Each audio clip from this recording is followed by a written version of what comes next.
hot, hot, hot, hot, fire. Miami's hot, hot, hot, hot, fire. Hi. Welcome back to my channel. It's your girl Sharon, aka the Melanin Nostalgic Runner, and we are back for another episode of The Real Housewives of Miami, Season 6, Episode 9. This is called Mamacita Madness, Part 1. So, based off the title alone, we already know that this is going to be a to be continued type of a situation. And before we get started, I must say, it felt good to have a break from doing reviews from 3 reviews to 1. So I only had to do 1 this week because both The Real Housewives of Potomac and Real Housewives of Beverly Hills took a break. And then from a viewership standpoint, Real Housewives of Salt Lake City was not on this week. I did watch Ultimate Girls Trip, Real Housewives of New York Legacy cast.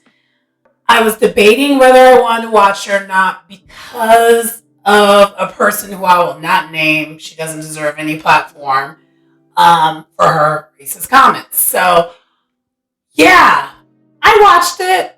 What's out there so far, and I'm gonna be honest, I kind of was okay with not watching it. I should have just stuck with my gut and not watched it because I didn't really miss out. You know how sometimes you have this thing of FOMO and you feel like you're gonna miss out? I'm not missing out. So yeah. And I think I understand why I wasn't as into it. Not just because that lady's on there, but a lot of people are on there as not the first choice. And it's clear that they weren't the first choice. It's clear that Bethany is a huge component that's missing. And Jill, I'm trying to think, is there anyone else? Carol. I would love to know what's going on with Carol, but those 3 names that is named, they have burned their bridges with Bravo, so we're probably never going to see them on any show anytime soon or ever again. I'm not going to say never, but it's going to be a minute before we see them. To me, this reboot that they have as an Ultimate Girls Trip would be equivalent to Real Housewives of Atlanta doing Ultimate Girls Trip without Nene. Just throw the whole thing away. It's not worth it. And I'm sorry, but you have some legacy people, but respectfully, and then I actually love Dorinda, even though Dorinda's technically not legacy, but she's kind of always been there, even though she wasn't a main cast member the first couple seasons. But my whole thing is with that, and this is not going to be long, again, I'm not going to do a recap on it, but what's missing though is it's missing the legacy factor, considering the fact that's called legacy. I know it's the old cast before the reboot, so maybe that's what I'm supposed to be thinking, but you have a couple other people who are on there that were really only on the Real Housewives of New York for maybe 2 seasons, maybe 3 tops, but they weren't they didn't stand out. You know what I mean? Tinsley missing. So yeah. It kind of makes it where it's honestly, if Dorinda wasn't on it, I probably wouldn't have watched it, which is ironic. I know Luann is on there, and so is Sonia, but they have their own spinoff that I didn't watch either. That's on Peacock. So them 2 are not enough to carry a show, at least to me. I know people who are fans of them would think that, but for me, they're not. And Dorinda, I like Dorinda. I do like Dorinda, but she's just still not enough. So I would think the combination of the person who I refuse to name that's on this cast, along with the lack of actual legacy people from Real Housewives of New York, don't do it again until you get the people. Peacock, Bravo, don't do any of these until you get the people. If you're going to do a legacy show, it needs to be they need to be like day ones. And not their first season and that's it. Not the ones who are forgettable. So, there's that. So anyway, this is not even why we're here. We're here for Real Housewives of Miami, but I just had to say something. And I wasn't going to make a separate video about it. I was like, let's just put it in here with the other housewife stuff and then I'm done. And I just felt the need to vent about it. Because I tried to watch it and it just isn't that entertaining. Like, honestly, the chaos is from someone who I don't think she should ever be on reality TV, like this kind of reality TV. Kelly, I forgot her name. Scary Island Kelly. And I hate to have to call her that, but that's how most people remember her as. And that's all I remember her as either. Just saying. But anyway, that's not why we're here. Let's get into the actual reason why we're here, because Real Housewives of Miami is eating and leaving no crumbs left behind on it. So let's get into that. So we start the episode we see Dr. Nicole and Alexia just getting into it. And I mean, like, Alexia saying that Dr. Cole has set them up on the Mother's Day brunch. And Dr. Nicole appears to be completely clueless of why this is being said. And we find out, though, the producers got into their producer's bag and fast forward to pretty much almost a conclusion of this episode. And so then we go back to 72 hours before. And then we have our typical Real Housewives of Miami / Real Housewives montage that we always have. We see Liam and Gertie cracking an egg. So she's teaching him how to do that. And then we see in the kitchen. And then we see Larsa and Marcus. She's picking out clothes. And Marcus is just like saying a little cute sexual innuendo. Whether you believe the relationship or not. Whatever. And then we see Dr. Nicole getting ready for the Mother's Day brunch. That will be the entree of this episode. And we're seeing that she's picking out cute names for the menu. So they're traditional, she's picking out the menu, but she's renaming like their traditional like items. Like so for example, I think they had like a martini drink that is your normal regular martini drink, but they're just renaming it to meet the theme of Mother's Day. So we see that. But then we go to our actual true first scene of the show, where we have Alexia with Frankie. And she's meeting up with Peter, her older son, because we find out that, Peter moved really close into the downtown, close to her in the downtown Miami area. And so they're going furniture shopping. And in this conversation, we find out that her and Todd actually rent versus own. Let me tell the rest of the story. So then... So they have to, and we find out also they have to leave their condo that they've been staying in for the past 6 years within 15 days and basically in a hurry. So we start off where we thought she's trying to help her son get ready to move in, but turns out she's in more of a time crunch than even he is. And then even Peter, her son, mentions like, well, I'm actually more worried for your move than mine now. Which... that's crazy that someone who's a millennial age seems like they have their stuff more together. But we know he doesn't. But just from this little standpoint, it seems like he's, moving into the world of renting and whatnot. And so they actually had a whole entire conversation, though, besides that of renting versus owning. She states that Todd thinks it's a bad investment to own apartments.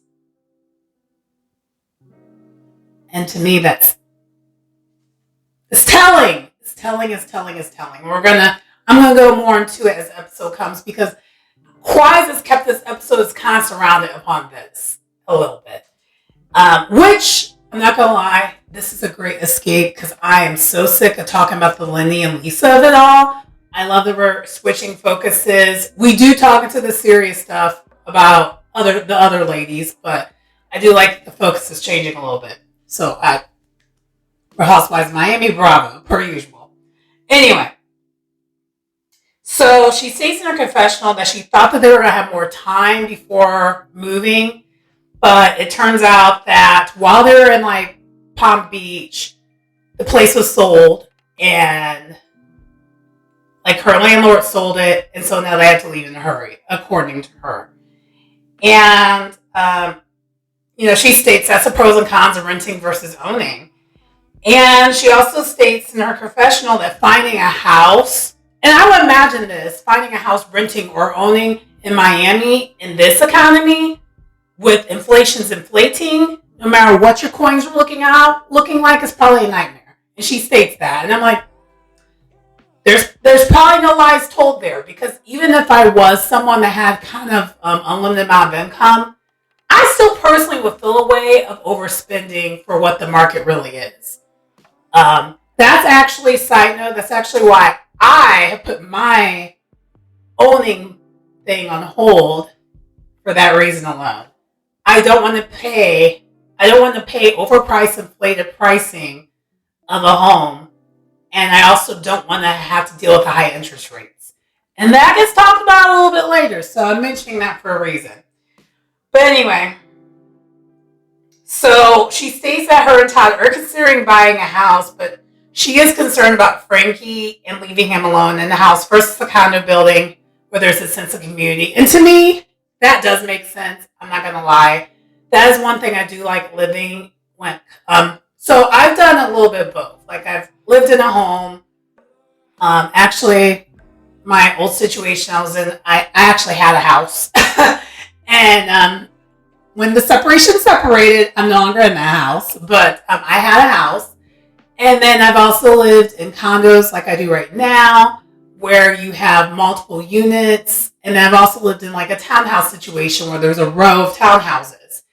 And it is nice from a condo standpoint, especially if you have like a nicer high-end condo building, like what she's talking about when it comes to Real Housewives of Miami of it all.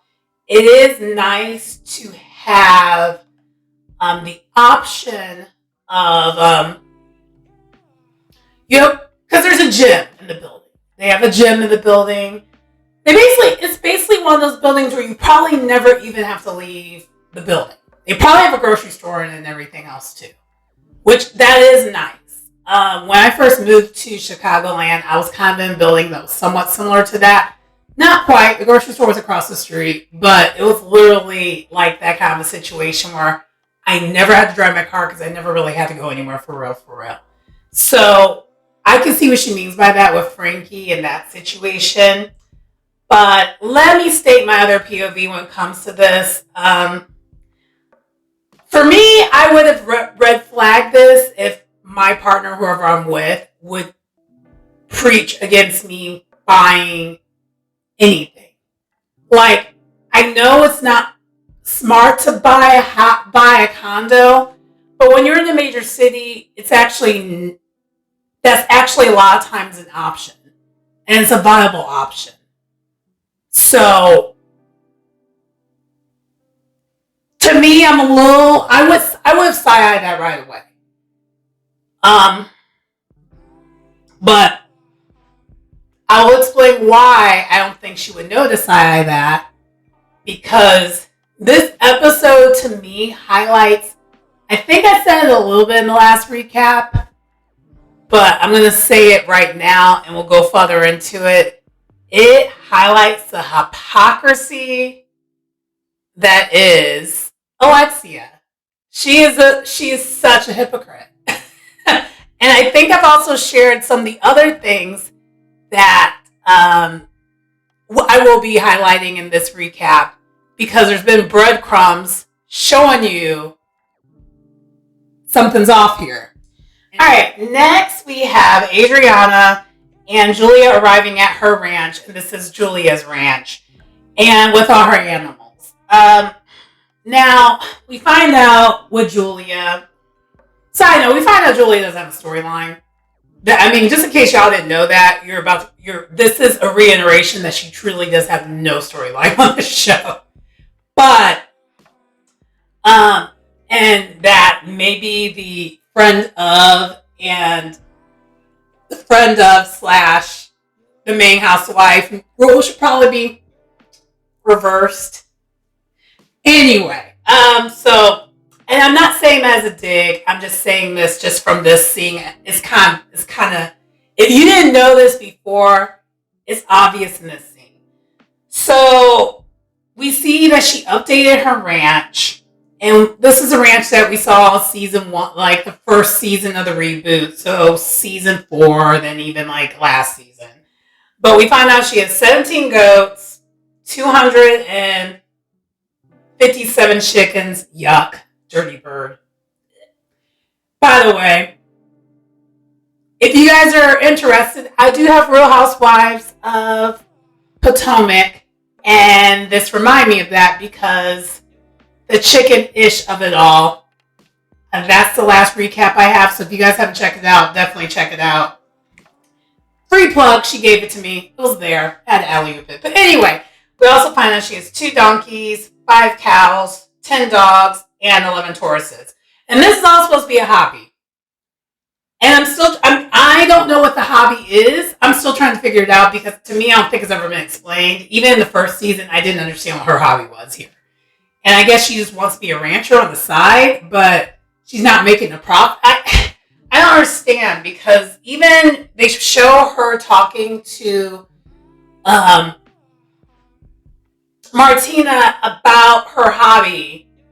And I guess most people who have these pets and have a ranch, there would be a profit of basically giving the eggs away. Not giving the eggs away, but people being able to purchase eggs, people be able to purchase the milk, both goat and cow's milk. But I guess I'm not seeing where the profit's coming from other than the fact that she is selling. We do find out she sold 2 of the goats to help make a profit. And we also find out this is her hobby that she has on her own. Martina's not helping her out with this at all. But I guess I would love to have a further explanation what this is. Because part of me is kind of confused on what this even is. But I don't know if anyone else is even interested enough to care. And I kind of am not either. I'm a little indifferent. I'm pretty sure that's how a lot of people feel about this. Indifferent. Anyway, so they leave the farm, and then they recap Lisa's dinner. The train wreck that was at dinner the last night of Palm Beach at the house. And Adriana shares that she felt that Lisa was gamed up on, and was, and the people don't really learn when they're being preached on. And she's really addressing this specifically with Alexia, basically kind of preaching what she did. She did this, she did that, she did this as an example. And this is where you and I here, we do agree, but Adriana just always takes steps way too far. But anyway, she states that she doesn't know if Alexia is in a position to give relationship advice. And I'm going to take a step further real quick. I don't think she's in any type of situation where she should be giving any advice. A kept woman talking to another kept woman about being independent. I feel like at least with Lisa, she's transparent and knows that she has not been independent and she's working on that. Alexia, to me, has always had this false sense of independentness, but she really ain't that. And for those who know me, so I had a former person that I used to deal with.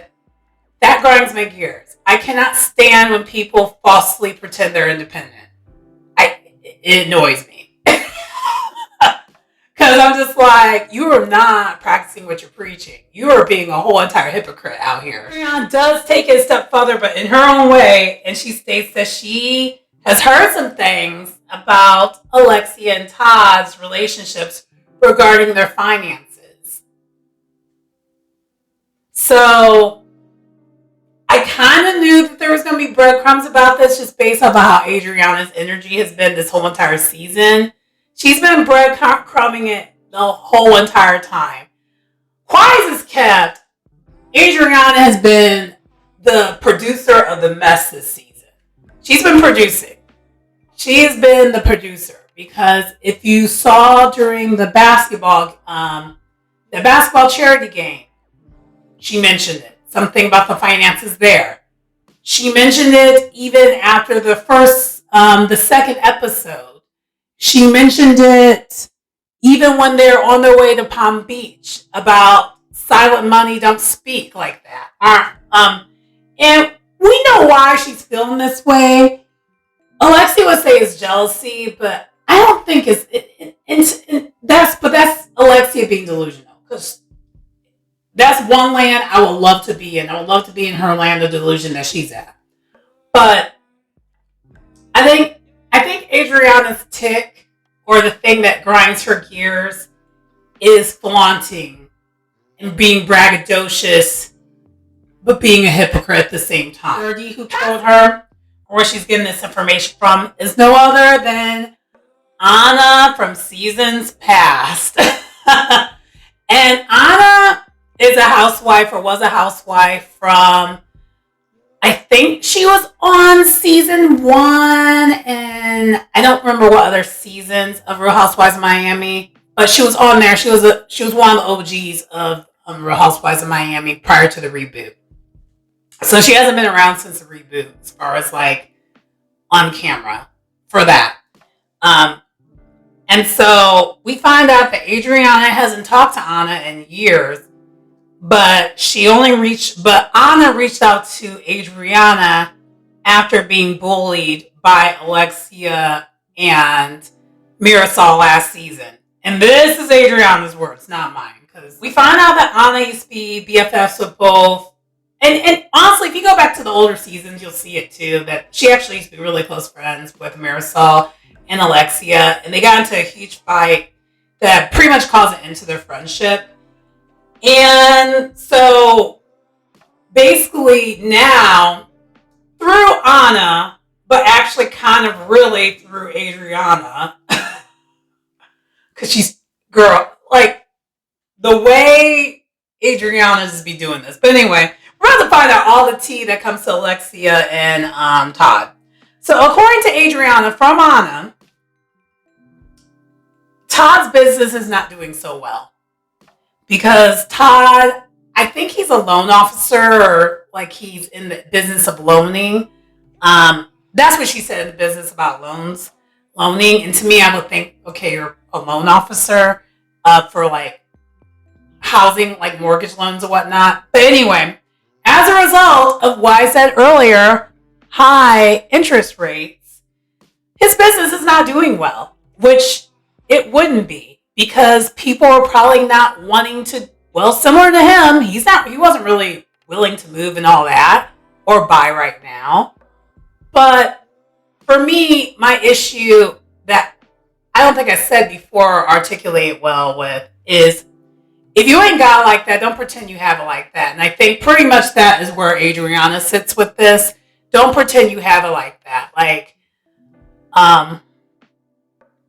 for example, the birthday. Alexia's birthday. That necklace that was purchased. No, it wasn't even a necklace. I think it was a watch that was purchased. They show the value of that watch. That was the producer's way of giving you a breadcrumb right there. Just in case y'all didn't catch it, I caught it. Because for me, if you can't afford to buy, or you're making excuses of why you're not going to buy, then why would you buy something that's ridiculously expensive? Like a watch that depreciates. It depreciates. To me, if you're someone who is really truly saying what you're going with about like, I don't want to buy this because this is not a good investment, then I would be investing by buying my person like a purse or like a wallet, high end, because those things don't depreciate, it appreciates. That's actually a sin investment. But we're about to find out a little bit more what Adriana says here. So Adriana then states that really they're breaking their lease. They didn't get kicked out because he sold it. They're breaking the lease because they can't afford to live there, according to her. And I'm sorry, I'm kind of, as you could tell, I'm actually believing Adriana a little bit more versus what Alexia is giving us, because it still doesn't make sense that you're renting. And it's not that you're renting for a little bit. You rented for 6 years at this place. That seems like such a waste of money. That's a waste of an investment. That's a waste of money right there. You've been renting at the same place for 6 years. And also, too, when she told her story about how her place got sold so quickly, quicker than she thought, and this is Alexia's telling the story, she mentioned she made the place look really, really nice. So, of course, it sold really, really quickly. And to me, this is similar logic to what I thought of when even like Mia said this from Real Housewives of Potomac. And this is even me speaking to me from personal experience as a renter. Why are you prettying up a place and doing renovations and whatnot in a place that you don't own? Because to me, the only way you could pretty up a place, in my opinion, is renovating it. Other than that, what else are you doing there, and why would you do that? That in itself is also another waste of money. So your former statement of saying that this is a waste of investment to buy versus rent a condo, but yet you're putting money into the condo, the math is not mathing. So to me, I'm sorry, not sorry. I think Adriana's telling the truth here. And there's just so many breadcrumbs that's been there that's hinting that this is a thing. Leah is, stating, like, she asked, like, how would Anna know this? And she states that she doesn't know how she knows, but she's known them for 25 years. So if anyone would know, it would be Anna, is basically what Adriana's saying.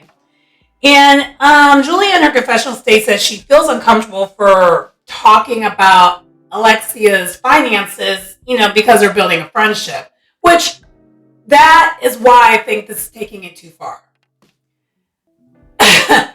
You can think all these things, but like, I would never say this out loud to someone.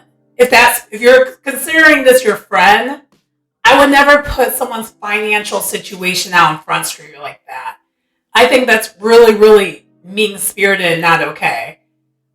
But I see why Adriana would do it, because she is irked by how Alexia pretends that she's something that she's not. But at the end of the day, that's not your business how she's doing financially. So I can see both sides of it. Here I go. The Libra moon is doing what it does best, and that is weighing the scales, honey. If anything I can do very well is I can weigh the damn scales over here. But, so anyway, Adriana goes on even further and states that they're leasing their cars, they're leasing their condo, and the like. So, and I added and the like, because to me, per what I just mentioned before, I'm almost positive that the jewelry that she got on her birthday, that was leased. I don't think they brought that jewelry. I don't think he brought her that. I don't think he brought her that watch. That seemed ridiculously expensive. And if you're someone you're practical, and practically would not buy jewelry that's depreciating. Just a thought. Unless you have it like that. But if you have it like that, you're not renting. Period. She's keeping up with the Joneses. She's like so keeping up with the Joneses is ridiculous. And if these claims are true, because again, I should just allege this whole thing. But I personally think it's true. But like, if it is true, back to the original point. Did Alexia have a right to even say anything to Lisa about her situation? The answer is no. The producers asked Adriana if she believes Anna about their finances. And I mean, the math is mathing when it comes to what Anna's saying versus what Alexia is saying. And that's pretty much what Adriana says. But she states to Julia, don't say anything. This is what's happening. But then Julia states that you need to tread lightly on this because you're going to get blamed for all this being aired out if you are spreading these rumors. And I know that Adriana took heed of that and she followed that advice. And we're going to see later on that she completely followed what she said right there. Remember what I said right there? That Julia said, do not make this where it comes back to you. She pretty much said it without saying it. And yeah, Adriana did that. It was messed up how she did that, but she did that. Okay, so next we see Lisa meeting Jody at his place for a dinner date night. The chef is cooking like fresh sushi with fresh wasabi. And the whole entire time, though, mind you, Lisa is loving this, but she's doing this cringy comparison of Jody to Lindy. And I really wish she would stop doing that. It's not cute. It's very emotionally immature. And it's something that you do when you're not really over a situation and you should have waited before you moved on. And I'm not faulting her for this because I'm saying this because I'm even guilty of it. Like my last situation I was in, internally I was doing that a lot. I never would say this out loud, of course, but I definitely was doing that a lot. And that's why now I'm like very voluntarily single because I don't want to do that with whoever's going to be my next partner. I don't want to compare them to whoever I was with before, especially being the last person. Like that's not fair to whoever you're with. And I don't think Lisa just is not very emotionally bright. She is when it comes to her emotions and her self-absorbedness of emotions, but not when it comes to other people's emotions and or it's very clear to me she has not done enough self-work to realize that the world does not revolve around you. And I'm saying that because, oh yeah, this is related. It all ties together. So she's recapping though with Jody about how the ladies were questioning Jody's role in Lisa's life, which I will admit, and by the way, I mentioned what I said before, put a pin in because it's coming within what I'm saying here. So anyway, but Jody is kind of shocked that the ladies would even do that and would be doing this. And I will agree, the way the ladies went in on Lisa and then even questioning Jody's finances, what he was financially doing for Lisa. And you know who really was doing that? So Gertie said it, but that wasn't her original thought. She said it for Alexia because that was Alexia's original thought, what she's doing for him financially. And it's like, Alexia, maybe you should look to see what Todd is doing for you financially or not doing. Which, again, that will come up later on in this review as well. Again, if you're going to critique, you can't be in a glass house, hunty. You cannot be in a glass house. That's not how this works. Anyway, so we find out that Jody is going through a lot. Outside of just the obvious of Lenny and the Lisa saga, he also has a new business venture that he's trying to get off the ground, which might be partially the reason why he's even in Miami now, because he's originally Canadian too. I think we found that out during the reunion. I think so. And we also He also shares that he really wished that Lisa would check on him more. Like, ask how he's doing. Ask how things have been. And then she is like, oh my gosh, yeah, you've been checking in on me constantly, but I haven't done it back in return. Which, yeah. And I don't think Lisa really was catching what the ladies are trying to get at.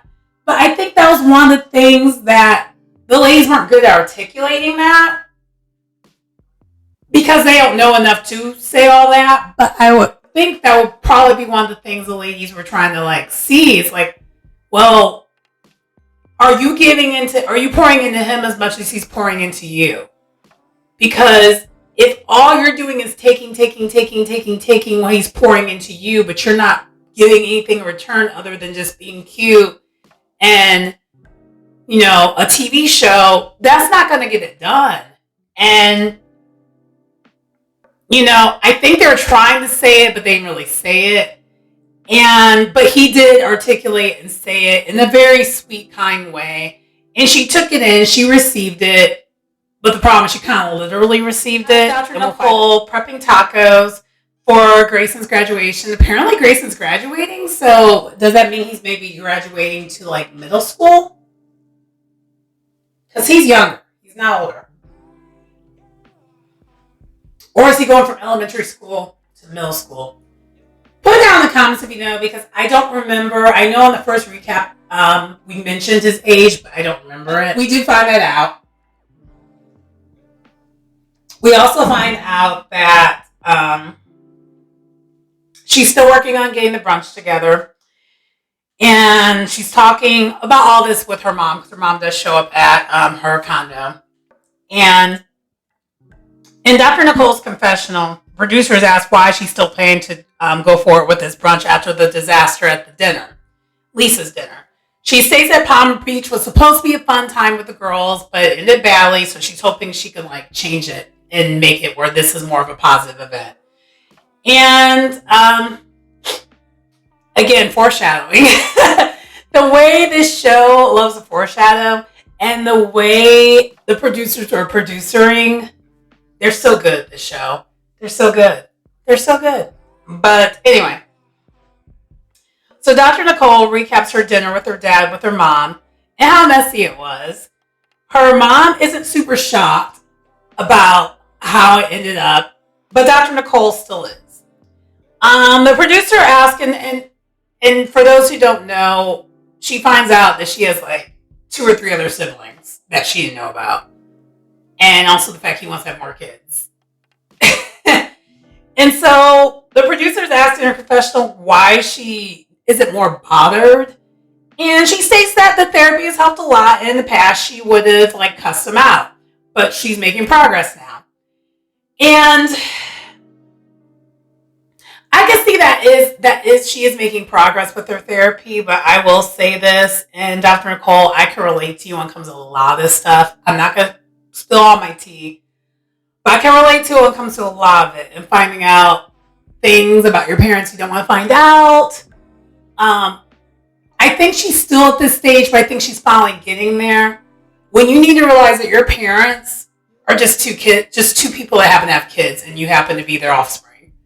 Once you get that in your head, that these are just 2 people that just happen to bump uglies and have a kid, planned or not, then a lot of your pedestal that you have for your parents, because it's good to have that pedestal, especially when you're younger, to a certain degree, but it also can be toxic to have an over pedestal, which is something I struggled with for years, especially when it came to like one of my parents over the other. The other parent, I didn't have the pedestal. The one, I had all the pedestals. And when you find out, you think your parents are like Superman and Wonder Woman, but you realize, no, they're Diane and Clark Kent. That's what they are. They have superhero moments, but they're not superheroes. They're just people just like you and me. If you get to that, if you realize that, it man, it makes your life so much easier. It makes the dynamic of adult relationships with your parents 1,000% easier and better. Her dad's from that generation. Now I'm remembering.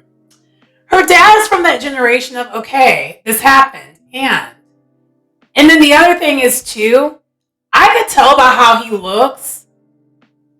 He was that dude when he was like in prime. He was probably like, Nicole's mom probably had to fight some women to get them off of him. He looks like he's that ladies' man, like a chick magnet type of dude. And this is me speaking up. Not all guys have that energy, but when you're an offspring of a parent that has that energy, everything makes sense. I'm just going to say that. Because my dad, I saw younger pictures of him. I was like, I see why. It's just one of those things. And when you're a guy who's a young adult, I call young adult all the way up to like you're 25, by the way. But if you're a man who's a young adult and women are throwing themselves at you, are you going to like just say, no, thank you. No, thank you. And the babies and her dad and my dad are both baby boomers in the South. Come on now. There's just moments where you just gotta be real with yourself and realize, oh, this all makes sense, and just keep it pushing. Like, leave the judgment behind, because no, it doesn't make any of it right, but it already happened. It is what it is, and just keep it pushing. Once you get to that point, it'll be so much easier.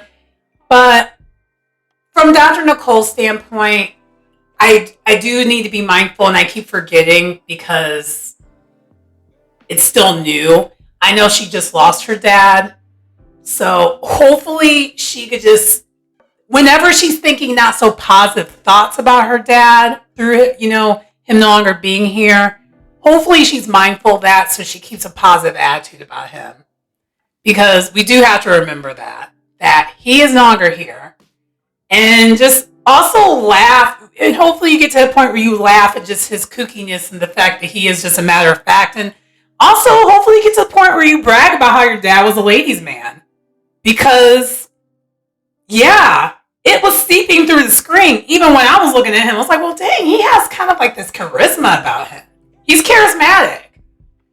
And that's what happens when you have a parent that's charismatic. That's literally what happens. Not everyone has the restraint to just phone in the charisma of it all and, turn down extracurriculars, if you will, of the making baby variety.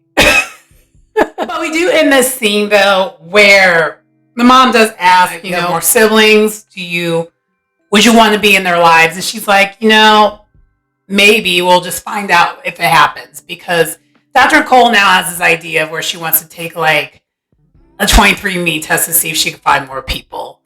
And the mom's like, you're opening Pandora's box. And I would say the same thing too, except for now I wouldn't, because of what we know now. But if her dad was still alive, I wouldn't do that until you get to that point in your head where you realize that your parents are just your parents. Then you could do that. But now, especially since he's no longer here, that might be good to do that. So then you can it might help with some closure of it all. Okay, so this next scene was probably the most difficult scene of the episode. We have Gertie with her family. They're going bowling, and it does start off pretty positive. Gertie states in her confessional that Russell has stated to her, has constantly been reminding her to stay present and in the moment. And she is doing just that because stress is not going to help her with, the fight that she has. And when she states that her being present, her being mindful, they actually pan back to last season. And for those who did not watch last season, Gertie did suffer from finding a work-life balance because this family dynamic that they have, which I think is beautiful and kind of cool, is a little bit more of a modern day family, if you will, where Gertie is actually the breadwinner of the two. He's a firefighter, so he has a very stable, traditional job, so probably get all the benefits from that, where she is a successful entrepreneur. So it's two worlds, but two worlds colliding, I think, in the most beautiful way. And I could tell they love each other and the family is beautiful and all this stuff, but it's very modern, I would say. Because typically you don't see the roles reversed where it actually looks like it's healthy. But she struggled to have a work-life balance because she was just constantly taking events. Because she's an event planner. She was just constantly taking events. And that was a struggle last season with her finding work-life balance. Not only her as a wife, but also her as a mother. And she asked about it, and that's when he told her what was going on. And so she's been working on it ever since. Because the thing is, Gertie and Russell, they've been together since high school. So it's a very organic relationship, and before they knew what they were going to be. So I think that's also maybe the reason why it works so well. But anyway, so they're rolling. They're having a good time. They're having a nice family evening. And then they order food ahead of time prior to bowling. So the food comes. And then this is where Gertie tells Russell about Nicole's event, Mother's Day event that she's going to be throwing. And she states that she wants to invite Russell's sister. And we found out Russell's sister has 6 kids. And from this, it sounds like single parent 6 kids? Why are single parent not 6 kids? Is a lot of kids for 2 adults or even 1 adult. It doesn't matter. That is a huge case of it takes a village to raise a family. Wow. I couldn't imagine. But anyway, so she wants to use this opportunity though to basically help Russell's sister let loose, but then also spend quality time with her at the same time, because again, Gertie's really working on having a good support system and also being present in the moment and trying to be stress-free. But then Gertie also uses this time to shift and then address her sons, both Miles and Liam, and states like, hey, I want to let you guys know what's going on with me, the next steps. And so she goes into detail about how the tumor has to be removed, the whole entire shebang, and also apologizing for not being the one to tell them because she wasn't ready to yet. Like, she didn't want to do that and break down and cry. She didn't say that part, the breaking down and cry part, but she did say she wasn't ready to yet. And as she's saying this, you can see both her kids are visibly upset. Miles especially.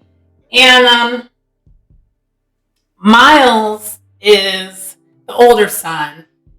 And so he is very clear of knowing what's going on. And Liam's the one who asked earlier on if it was contagious. So he doesn't really know what is going on for real. He doesn't know what cancer is yet. Unfortunately, now he will know because of, her situation. He's going to live it. But Miles knows. He's old enough where he knows. He looks like he's probably like he's a teenager, it looks like, or a preteen. Like, he's old enough where he knows what's going on. So he's visibly upset, trying to hold it together.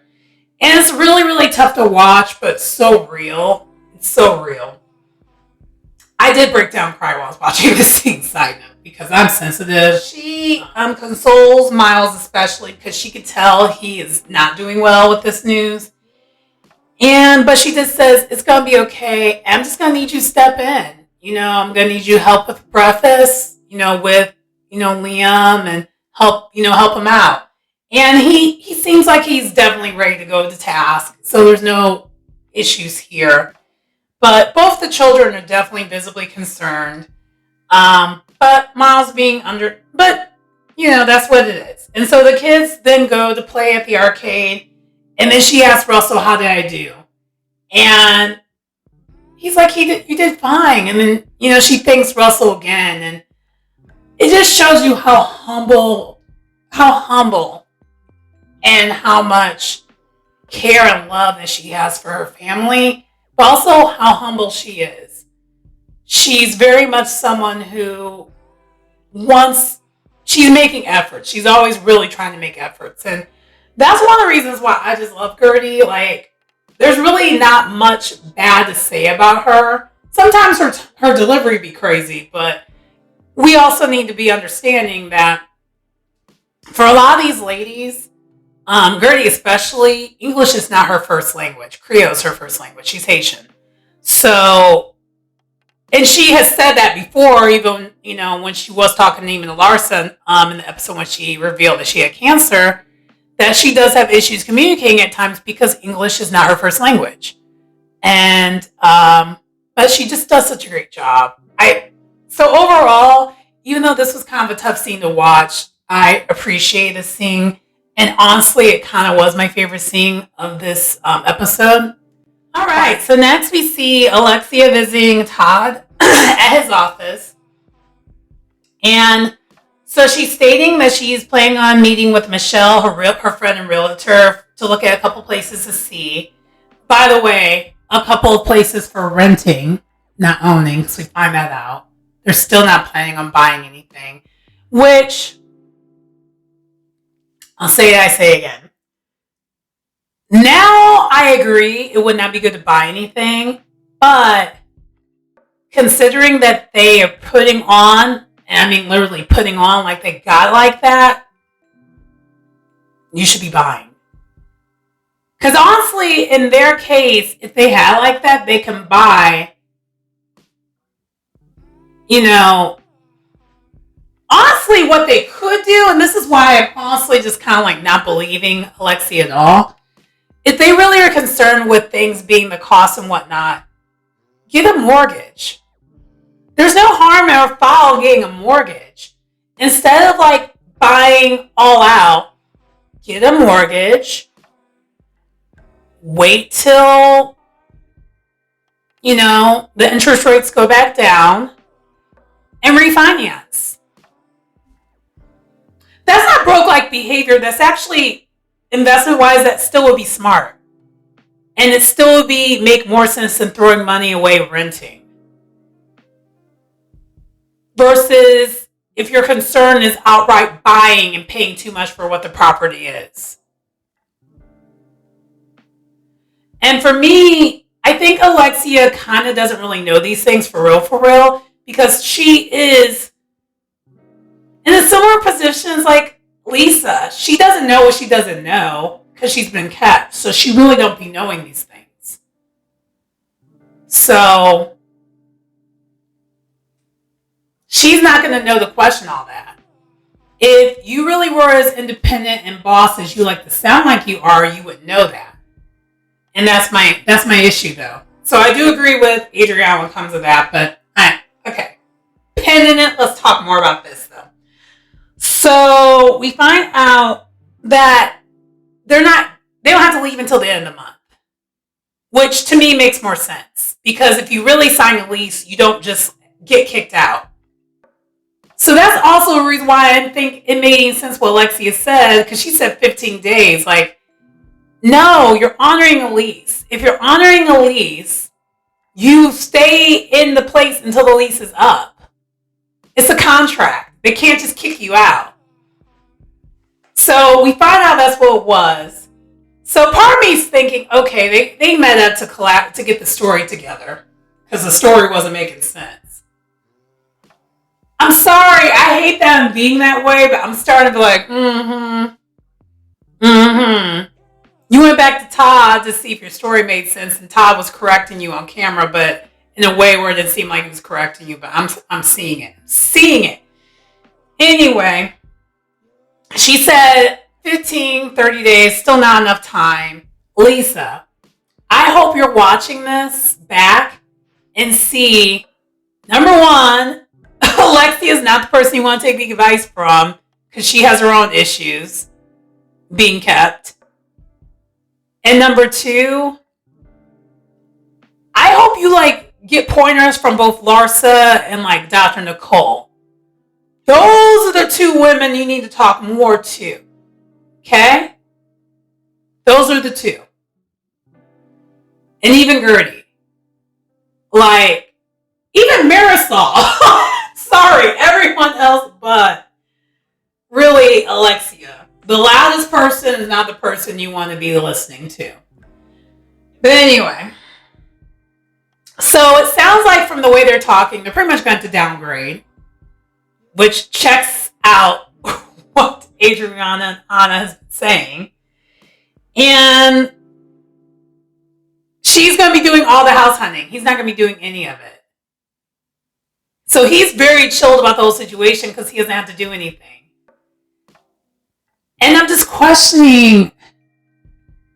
I don't understand. Alexia really knows everything that's going on when it comes to like the finances of it all. I think Todd handles all the finance stuff, but like she's just the one who gets to pick everything out, but he's scrambling to make it happen. I think that's what it is. And so I don't think she really knows. So that's why she's also on the defense about the whole entire thing, because I don't think she really got her money in order, which to me, that's wild because she's a Taurus. Not to get too astrological about it, but most of my friends who are Taurus people, if it's getting the finances together, that's what they do well. If it's making sure they have a check, that's what they do well. And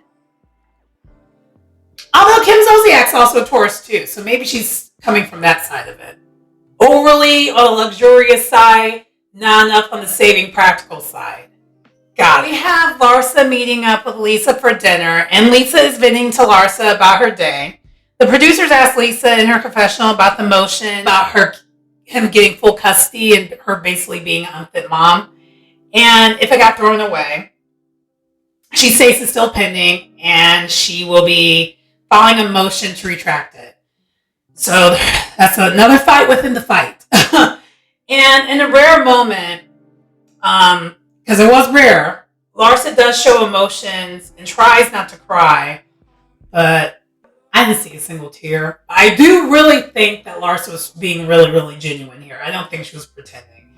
She's consoling Lisa and shares that the toughest part about what she's going through, and she harkens back to herself. She's like, it's losing the support of your significant other's family. And I agree. I would think in a marriage it's actually much more complicated because, and Larsa even shares, it's like, the family's who's been watching my kids. So like, I literally have given you the most vulnerable piece of me, aka my children, for you to be watching, and now you want nothing to do with me because I don't get along with your relative. And things aren't working out with your relative. And that's the realest thing I've heard her say. And it's real. And I will say, even for me, like, it's difficult. That is difficult. For me, that's always been the toughest part of a breakup, is breaking up with the family. Because I really be getting into, like, wanting to get to know your family. I be liking the family. And then when it falls apart, it's like, well, dang, I'm not just done with you. I'm done with you and your family. And so Lisa was like, yeah, that is the most difficult part. And she's like, I feel like the other ladies don't understand that. Larsa was about to share more. It seemed like she was, but then she gets this reminder out of nowhere, Lisa, to check in on Jody. This bra set a reminder to check in on her man. And then she calls him immediately and says, hi, I'm calling in to check in on you. I set a reminder to do so. How are you doing? And we're all just like, girl, what? So I said earlier on that she took the check in on him literally. She's treating this like it's a job to check in. That's not what he meant. He meant to just be more present and really organically ask, how are you doing? You can even do it during a conversation that you're having with him. How are you doing? You don't have to be, oh my gosh. And so Larsa in her confessional, by the way, Larsa has not been getting on my nerves past maybe 3 episodes. So this is another episode where she's just been, this has been the perfect amount of Larsa. I don't mind her. I haven't minded her in the past like 2 or 3 episodes. And this is like the 3rd one. And Larsa's just like, first of all, she's like, you shouldn't tell him that you set the reminder. If you're going to do that, don't tell him that you did that. And number two, she's like, I couldn't imagine setting a reminder to check in on Marcus. And I was like, I can't either. But, sorry, I'm being a little shady. But Larsa's right. Your partner, ideally, if that's a person that you really love and care for, not even just your partner, someone you care for or value, it's going to naturally be on your mind and heart anyway, where it's not going to feel like you have to set a reminder. You're just going to do it. And so Larsa, to end the scene, she hilariously checks her and says how ridiculous this was. But before that happened with the reminder, and this is why I had the reaction I had, Lisa at first made it seem like what Jody said made sense. Because she actually was doing the motions with Larsa for a sec. She's like, you know what, I should ask you more how you're doing. Because lately I've been like just about me. I need to ask you more about how you're doing. That was what Jody was saying too. And so she did that, but then because Lisa's self-absorbed and she can't help it. It's something she's going to need to actively work on to not be. And I don't think she realizes how self-absorbed she is. She's not cruelly self-absorbed. She just is. And she's and delusional, like most housewives. But like it's very obvious with her that you looked more self-absorbed than Larsa in the scene. And I don't know how anyone does that, but she did that. Child, the main event is here, the day of the brunch. And Dr. Nicole shows up early to make sure everything's together. You finally see the end results of those. And then she has these custom denim jackets, the denims. And also, Dr. Nicole hires a poet for everyone to say nice things about each other. Because she's like, I think we all need to work on that. And they're panning all to the past scenes of them arguing, fussing, and fighting. But one thing I noticed, which is different from other housewife shows, Real Housewives of Miami had to use more than one season to show that. Because this is a friend group that's not overly toxic. If this is Real Housewives of Potomac, all you have to show with Real Housewives of Potomac is probably just one episode of everyone fighting. I just want the producers from Real Housewives of Potomac to take some notes, because Potomac deserves better, and I want better for my Black Housewife shows. Just saying. Lisa shows up to pick up Larsa in a Honda Fit, and we find out this is her housekeeper's car. Girl, you do realize you're still being delusional. Even at this moment, you're being delusional. Because she's doing this to show the ladies off. Because the ladies were mentioning, why don't you drive get your own car. So instead of getting her own car, she, in her delusionalness of, really this is Lenny's housekeeper, by the way. Because I don't know how you're paying this housekeeper. Because this is a lifestyle that Lenny provided to you. And until this divorce is final, that's both your housekeeper. So you're still using someone else's resources to drive a car. So you're still missing the point. And this is the thing with Lisa that drives me nuts. And even with the scene before. She'd be really missing the point. She takes things too literal. And she'd be missing the point. Point missed. But then Larsa jokes about it. And she's like, we're like Thelma and Louise in this car. Let's go ahead and rob a bank. No one knows it's us. And I'm sorry, I kind of chuckled a little bit because no one would imagine that Larsa's going to be in a Honda Fit. Kiki arrives next. So we go back to the brunch. Then Kiki arrives next and she sees that all the seats are assigned. And she also sees that there's other people that are going to be there. So Dr. Nicole mentions that she's going to have her high school BFF's going to be there and her college BFF's also going to be there. Because again, everyone was allowed to invite +1. And so this is where we find out that Anna will be there. And Kiki is like, has this look like, girl, what? Because somehow even Kiki knew that this was going to be a bad idea. But I don't know, maybe Kiki be on the internet like that. I don't know. But Kiki's also real friends with them, and so is Dr. Nicole. But I don't know. I'll tell you what my thoughts are shortly. So Kiki asked if there are any issues with the ladies. Does any ladies have issues with her? And she states that and then Dr. Nicole states she doesn't know anything about that. She's like, I don't know. I feel like everyone should be okay. And then presents me caping for Dr. Nicole. Da-da-da! I'll put my cape on. So I honestly think Dr. Nicole really doesn't know. I really think she doesn't know. Because I feel like people keep forgetting Dr. Nicole is an actual doctor in real life. So her schedule is probably busier than anyone else's on this show. Even in the confessionals, when you see that she's doing her confessionals, I don't know if y'all notice this, and I never called it out because I don't want to be calling negative things out, but her eyes be red because I already know she's tired. Doctors work crazy shifts, and I feel like, and I doubt she's taking a leave of absence to film, like every single time. No, she's working her real life job. We've seen her in her scrubs of previous episodes before, and then she's doing this on top of it. And doctors don't have 9-to-5 jobs. They're, sometimes they're usually 60 hours at least, a lot of times. And I don't even know where she's at in the ranking when it comes to the places she practices at. Because that adds a little bit more to it. And then whoever she works for, that adds a little more to it. So to me, I don't think she really got time like that to be on the internet streets to find out who said what, when, where, and all that.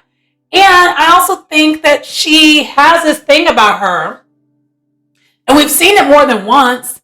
She puts people on a high pedestal and she expects the best out of people. And she's also very, very, very, very, very forgiving. A little too forgiving. So I think she thinks everyone else should come with that energy, and she expects everyone will come with that energy. But she's learning with this group. She's effing around finding out this is not how that goes. Number one. So I really think she really didn't know. That's me. I don't think she knew, because I don't think she'd be having time to be on the internet to be finding this out. Because I'm sorry, unless you watch the episodes past of Real Housewives of Miami, how would you know this about her? About this lady? And Dr. Nicole's part of the reboot. And I don't think she even asked about how people were before. She mentioned her briefly during the reunion, and they kind of gave a little bit of a dry response. But with Dr. Nicole, I found that you literally have to be literal to out mess with her. Otherwise, she doesn't see it the way y'all would see it. Because even when Larsa said what she said about Gertie and her cancer diagnosis like 3 or 4 episodes ago, Dr. Nicole gave too much grace on that too. Y'all know that's what she does. That is literally a thing of hers.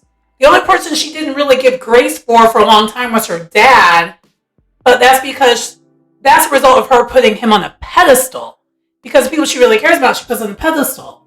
So, to me, I've always seen this. One of the things I love about Dr. Nicole, she does have a naivete about her. So, I really don't think she knew. But we're going to find out why she didn't know, because she totally got set up.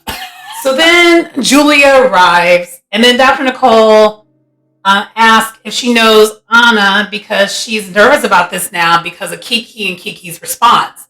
Because I think Kiki was trying to give you like the bat signal, like, girl, this is a horrible idea. Without saying it. And even Kiki in Confessional said it was either going to be great, the best thing ever, or the Mother's Day from hell. But then Alexia and Marisol, they arrived together, and they're looking at the seating arrangements, because, by the way, they're assigned seats here. And Alexia right away sees it. She's like, who's Anna? And then Dr. Nicole explains who it is. And Marisol shook. She's so pissed. So pissed. And Dr. Nicole states that Adriana invited is bringing Anna. So this is Adriana's doing. And Alexia's really, really upset. Marisol's asked about, in her confessional, about Anna. And her response is like, I don't know her. Like Mariah Carey, I don't know her. And then she said in Spanish she don't want to talk about her. But then she finally does talk about her, and she states that she doesn't like anyone because she doesn't like herself. And Dr. Cole seems visibly shocked and doesn't know what the issue is, and she keeps trying to find out why there's a problem. She's like, but the whole entire time, Alexia is screaming at her like, you set us up, you set us up. So we're back to the scene that began the episode here. And she's like, you set us up, you set us up. And Alexia states that she's defending, she's like, I haven't been having Marisol's back, but I'm having her back at this one. And so then she states that she's like, but I'm not going, but she's like, but Marisol, speak up. Why you don't want her here? And this is where I have more theories. And so, number one, Dr. Nicole, you just got set up by Adriana. Adriana completely sets you up for failure. She had you get your hands dirty so her hands are clean. Because these ladies are so livid, they did not even hear that this was Adriana's doing. All the blame is going to you, even though Adriana did this. Adriana did some classic Housewives setting you up. She set you up because even with this, with all this commotion, Julia's looking at this and she's like, oh my God. Oh my God. Because it's clicking with Julia that number one, Adriana just set her up and she literally followed Julia's advice of not making it look like it's her. She did that literally based off of their conversation. She's seeing it right here play out, right here in front of her face.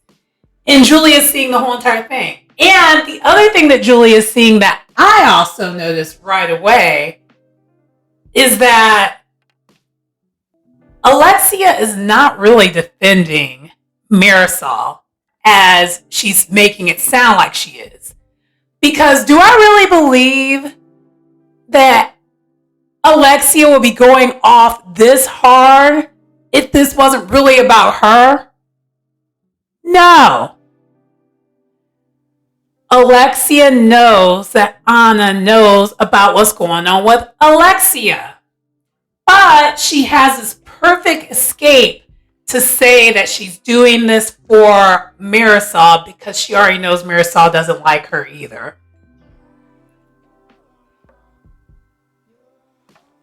That's how that's done. You did a great job there, Alexia. But I can see you really are mad because you don't want your tea out. It has nothing to do with Marisol because you don't really care. You've shown multiples, not just this season, you've shown past seasons, you will throw Marisol away if it saves you. But because this is more about what's going on with you, that's why you have the problem, for real. And I can see it. I can see the play. And Marisol, she's so upset she doesn't see the play, and she thinks Bro has her back. Bro has her back conveniently, not because she wants to have her back. She has her back because she also has a problem with Anna being there. So basically, Alexia is just straight up using Marisol to hide the fact that really she doesn't want Anna here because she doesn't want her dirt out here. And I hope that this next episode, we see it. But Dr. Nicole is still just trying to get together. But the episode ends with Alexia and Marisol making sure they got their drinks. free drinks and taking their custom denim jackets and leaving. Child, this episode told me so much and it was so good. And it just this whole episode to me kind of showed that maybe Anna and Adriana are right. Because the way you thirstfully made sure you took that custom denim jacket before you left the event. Child, but that's where the episode ended. It's going to be a to be continued. And I can't wait. Real House Miami is hot. Like muy, muy caliente. Chef's kiss. Yes, I am. But anyway, that does conclude the episode for Real Housewives of Miami. Season 6, episode 9. And Mamacita madness was real. And I want to see more of it. The Cuban ladies, they brought it. Everyone actually has brought it this season, and Larsa is just giving us just enough where she's, doing her thing. And no one got on my nerves. And that's another thing I enjoy about this franchise. It's not every episode where people get on my nerves. I get annoyed, but no one gets my nerves. That's the difference. Anyway, that does conclude the review. Please like, comment, subscribe to the channel if you get anything out of the content. It's your girl Sharon, aka the Melanin Nostalgic Runner. And I will see you next time. Oh, by the way, I have a couple more videos out that's not related to the reviews. But because I won't have another review out, have a happy new year, guys. Anyway, bye.